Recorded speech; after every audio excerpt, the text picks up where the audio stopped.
For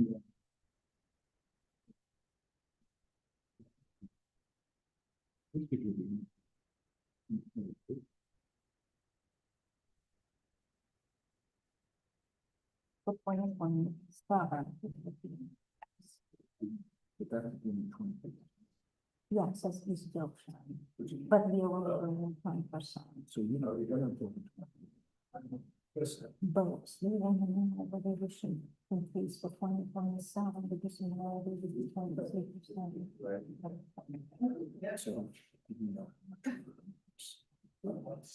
No, that's what we just want to say, whether we should do it.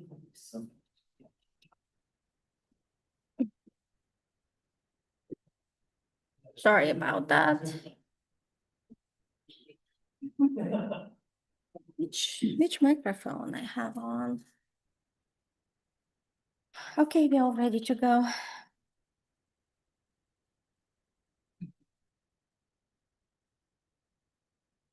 Welcome to the Westmont Township Board of Supervisors workshop on July 20th, 2026. And we'll get started with the first thing on the agenda is a continued discussion of the future costs for trash and recycling services. Yes, so at the last Board of Supervisors workshop, we took a look at the refuse fund, the preliminary refuse fund numbers. And we had a discussion about whether or not there will be a trash fee increase for 2027 and 2028, looking at anticipated cost for trash and recycling services for 2027, and then anticipated cost for a new contract. And we talked about the fact that there are not many comparisons for us to use in terms of what that anticipated increase would be. At that time, East Goshen was anticipating bid results for their service contract, and their services somewhat resemble what the township, what Westtown offers. So it's yard waste, it's trash, it's recycling for residential properties. They provide bi-weekly, we provide weekly services. So we wanted to, the board wanted to see what those bid results would be and circle back to this discussion in terms of what would be the next appropriate step. So those bid results, it seems like they had 6 interested. Only 4 of them put out a bid, and AJ Blazinski came in the less costly, and compared to the existing contract, it's a 23% increase. So we were trying to compare if the township would bid out contract right now. For the lack of other comparisons, let's say it might be a 23% increase for us for the next year, while with the extension, with the optional year for next year, it's only 10% increase. So if we would say it's 23% increase for 2027, probably slightly more than 23% increase for 2028 contract, then the main question is whether there should be increase for 2027 or separate that for 2027 and 2028 or wait until 2028. So this is the comparison. The memo that was included kind of goes over the comparisons between bidding out contract this year with anticipated 23% increase versus a 10% increase with the optional year. And at the same time, looking at our budget for 2027 in terms of revenue, what we expect. We just received the recycling grant for 2023. So we are still waiting the recycling grant for 2024 and 2025. So it does take 2 to 3 years to actually receive the money from that state program. So for 2027, the proposed revenue is 1.7, and let's see over here, and for expenses,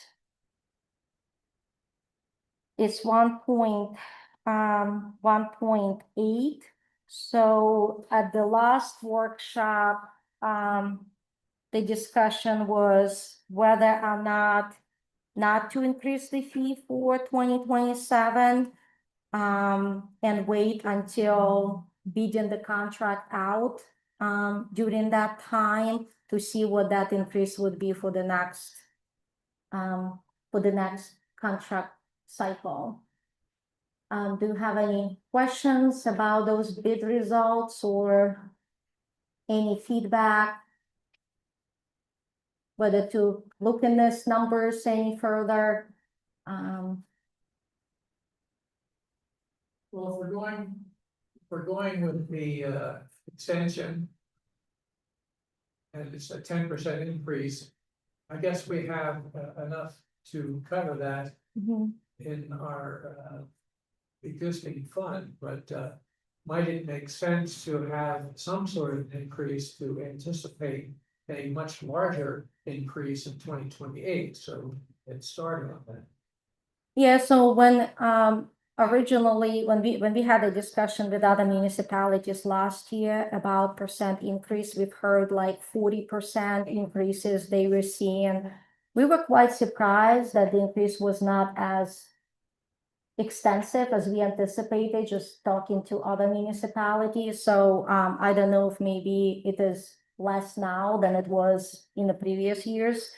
But yes, that would be a question. If there is no increase, I think we would have enough money in refuse fund to cover the expense. But for 2028, there probably would be an increase, and we would have to calculate based on the bid results. Alternatively, the board could consider increasing for 2027 so that there is a little bit more money in the fund, that we are not completely depleting it, but either way, it seems that there would be an increase for 2028. And we're definitely gonna be in the whole $124,000 when you said, right? Yes, Right, so. we could certainly smooth it out. If you did. That's lots of Some numbers. If you want to turn on the microphone, I'm sorry. Yeah, we can certainly work on smoothing that out with anticipate. 28, I guess, goes far as you go.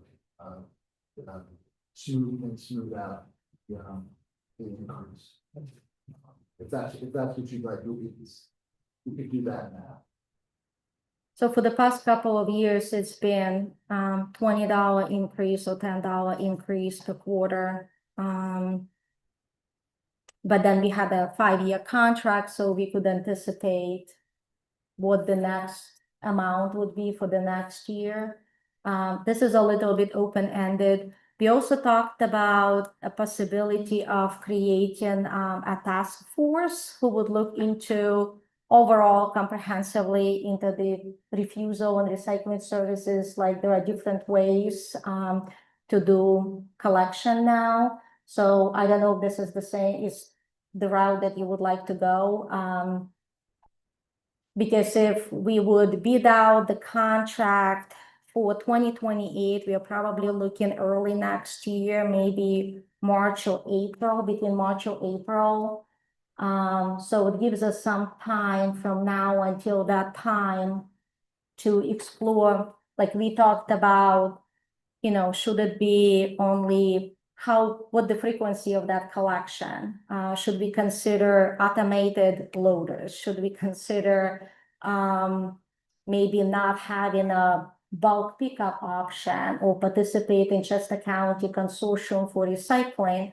So there are other options to consider. I think if the board is leaning towards potentially increasing the fee for next year, because we are in July, we probably need to start looking at that right now. Before the draft budget is finalized. And certainly the challenge from our end is different. We don't know what the anticipated increase. We're basing it upon, other townships. Increases, so. Yeah, the challenge is gonna be, that, you know, it'll sit, ultimately sit with you guys as to what you can, what to do. Not knowing what that is. Yeah. So, but we could certainly do that now, you know, you could, I mean, this time next year, you're gonna be, or Mila and her team are gonna be putting out bids for, you know, we'll have something that better idea what those increases, if there are increases, what they're gonna be, give us a better idea as to how to put that money together. So it's hard to budget, anticipate something, I'm not sure. So, What other municipalities that you work with? Did you see 23%? yeah, the other municipalities I work with are, go with, actually, Thatcher that. You know, they would wait until we have numbers or wait before we get anything, and then then at that point, we could do some spread. Once we got into a 5-year, 3-year contract, we can actually spread out if there's an increase over that period of time, once we have our numbers.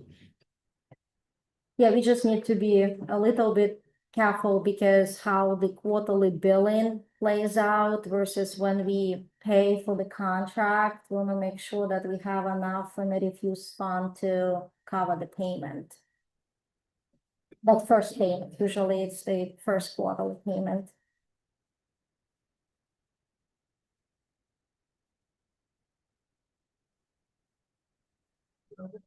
So what we could do, with Mila's help, your staff's help, is we could do some, projections, we can give you anticipated 23% increase, 25% increase, for 28, if you want, but then you're gonna go into probably a 3-year contract. So maybe you could actually do 23 with a 10% increase, sort of mimic the current contract, so to assume it, and see what those numbers are. Just for budgetary reasons. Yeah, if for budgetary reasons, and then you can see, do you want to bring some of that forward increase into 27, or do you want to just wait?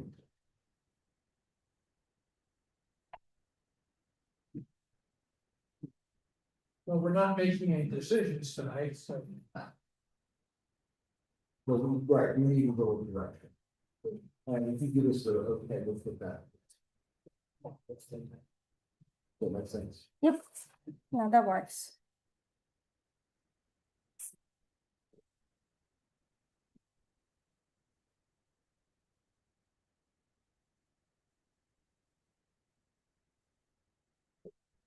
Yeah. Okay. Okay, all right, moving on to the next. Yep. So, next is the overview of the statutory process for the sale of township-owned real property. Let me just share. I see that we have some people online.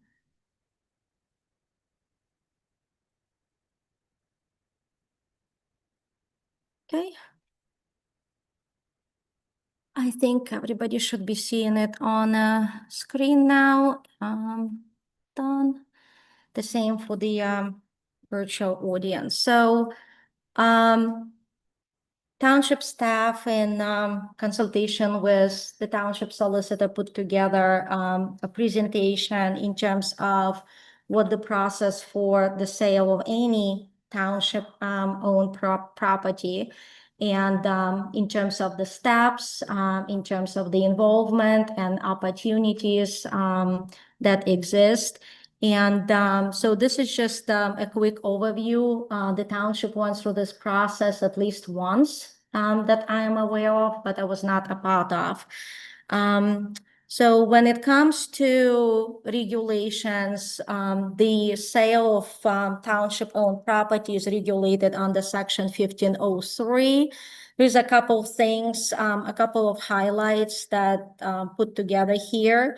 It is required to have a competitive sale. So any property that's over $6,000, it must be sold to the highest bidder following public advertisements through either sealed bids or a public auction.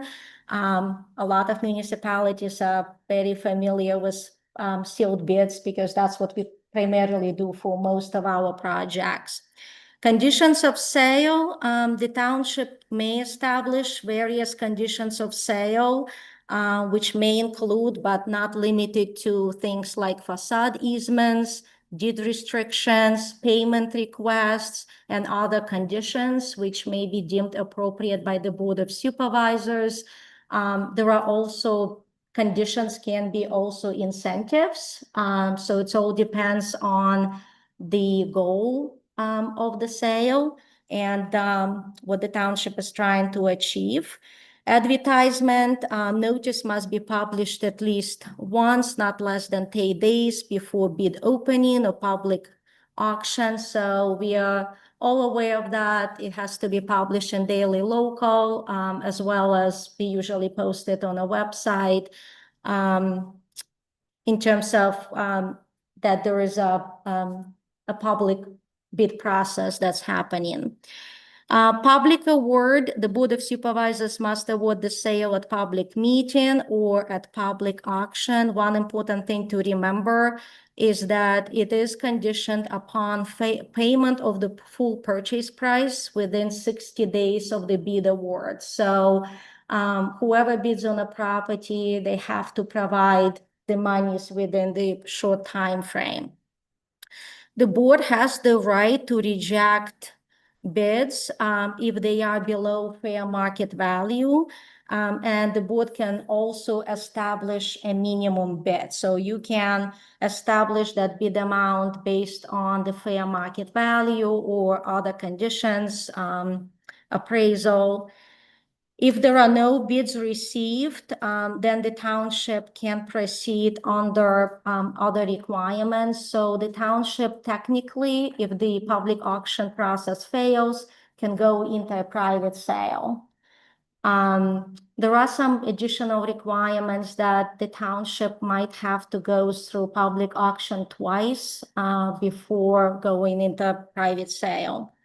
One of the exceptions, just important to notice, is that certain transfer to different government organizations and specific nonprofit organizations. There is a whole list of different organizations that might qualify.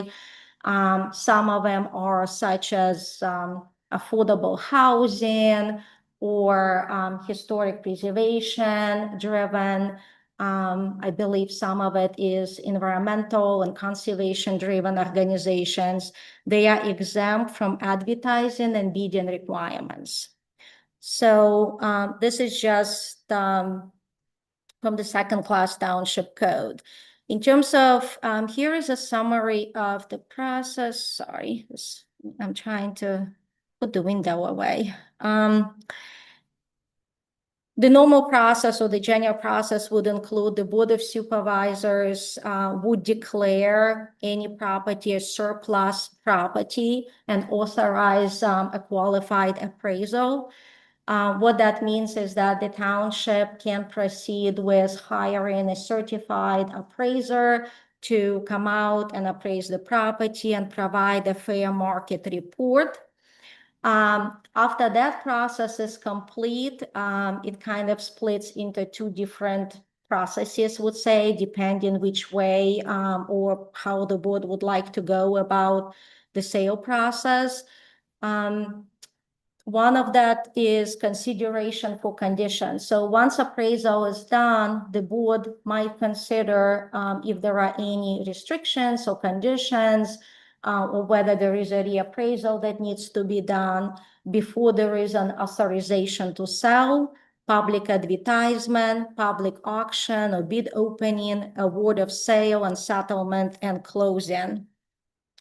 One important item to note is that the appraisal is not required under the second-class township code, but it is recommended because that's what most municipalities would use in establishing a minimum bid price. Because otherwise, if you don't have that value, you don't really know what is the property might be worth. In similar instances that I've been involved. To the mic, please. Similar instances that I've been involved, there have been. So several slides here in terms of as it pertains to Darlington Inn. Number one step is to declare the property as surplus to municipal needs and authorize appraisal of the property. Once that appraisal is obtained, which would establish the fair market value and provides the township with the baseline in terms what is it worth, there is an opportunity to evaluate now that we know what it's worth without restrictions. You can evaluate the potential for any facade easement. We've heard a presentation from Jennifer Robinson from Preservation Alliance that there are really different ways how you can go about that restrictions. It can be very restrictive, it can be flexible, but there are various opportunities in terms of how to structure it. When you evaluate for potential facade easement, you have to look into financial impact of placing that specific restriction on the property. Consultation with the township solicitor is advisable, as well as a third-party qualified preservation organization. So that would be like Preservation Alliance of Philadelphia. I'm sure there are others who can be consulted. This is where you would identify in consultation with this organization in terms of which features would need to be protected, and then review proposed easement terms. It's really variable depending on the extent of protection. So is it just the front facade? Is it the entire building? Is it, we've heard in a presentation, it cannot be exterior features as well as interior features inside the building. And that has an impact on the value of the property in different ways, because unless you know what type of restriction you would like to see on a property, it's hard to evaluate what the impact would be. Once there is a decision in terms of the extent of the easement, it's important to obtain an updated appraisal or appraisal analysis.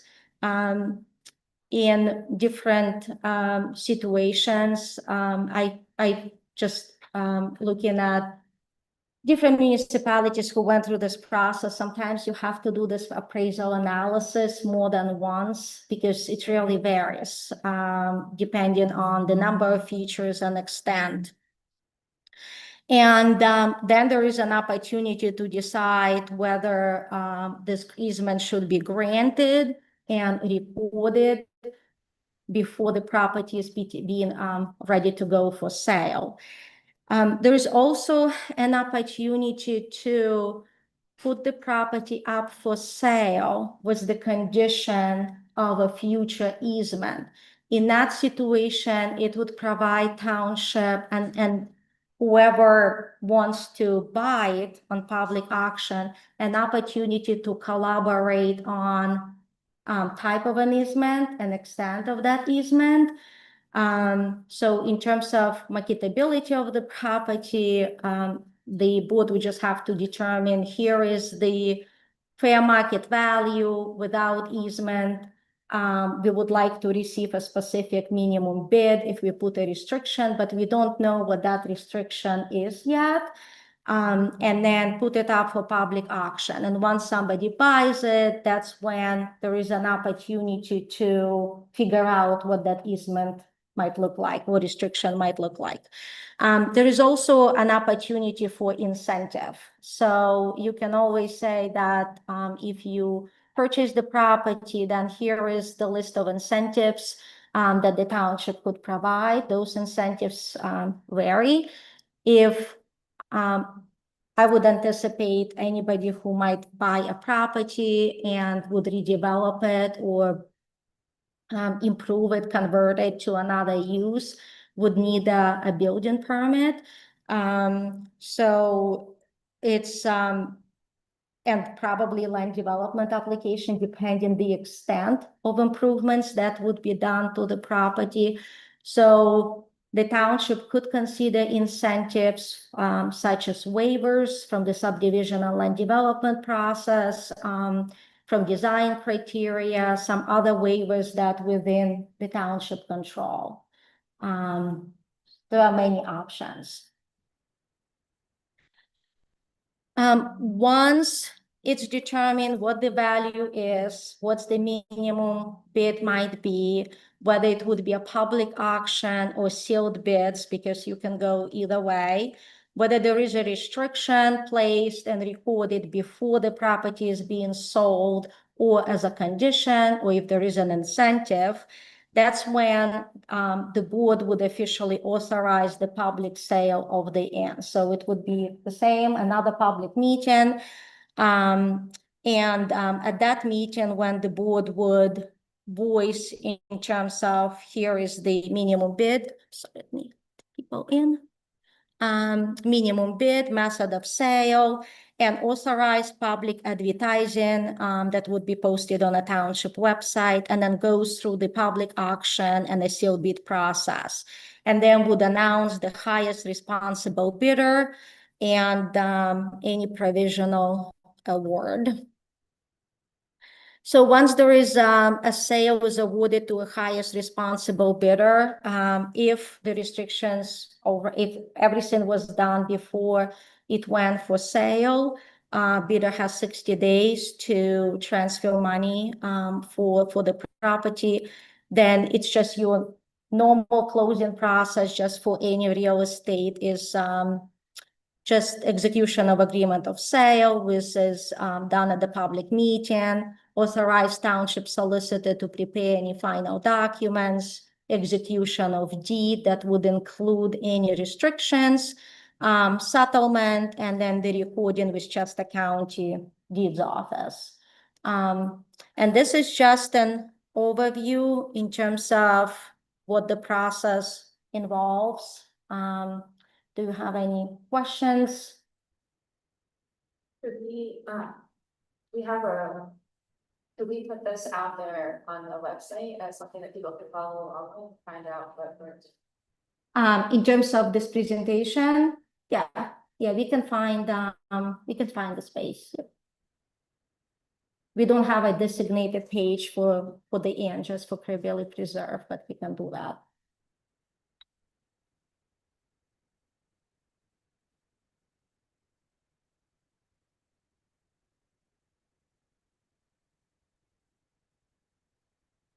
So, public comment on workshop items.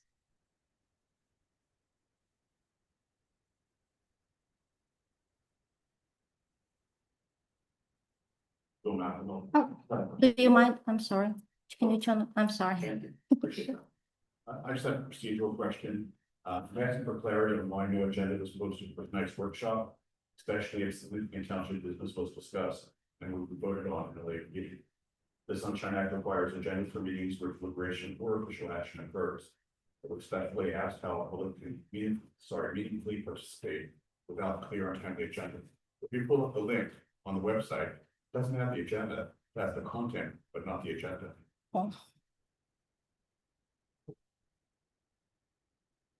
For the on the community calendar, on the meeting calendar.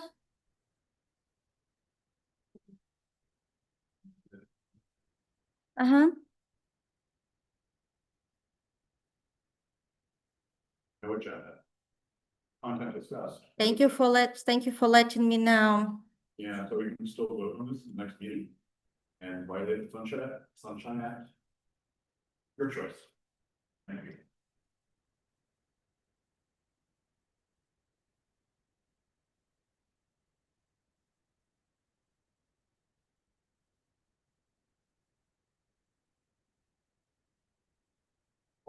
John said, it's just want to thank the board for, putting on this presentation, it's been very helpful. I really appreciate you guys forming the community, sale of the Arlington News. I commend both Mira and the township solicitor for providing this information, it's been very, very helpful. One thing, Neil, I think you can add to that is, maybe a tax abatement, for the, maybe provide some tax abatement for a person who buys the property. The, that's how they do it in Philadelphia, provide tax abatement for historic structures, so that the property owner can, own the property for a certain amount of time without paying taxes. It's to help encourage that homeowner or that property owner to preserve gain. The other thing I would suggest is recommending that the appraiser be familiar with historic buildings and facades, maybe consult Preservation Alliance, maybe they're provided with some appraisers who are familiar with historic structures, provide appraisal for both a building with facade easements and building without.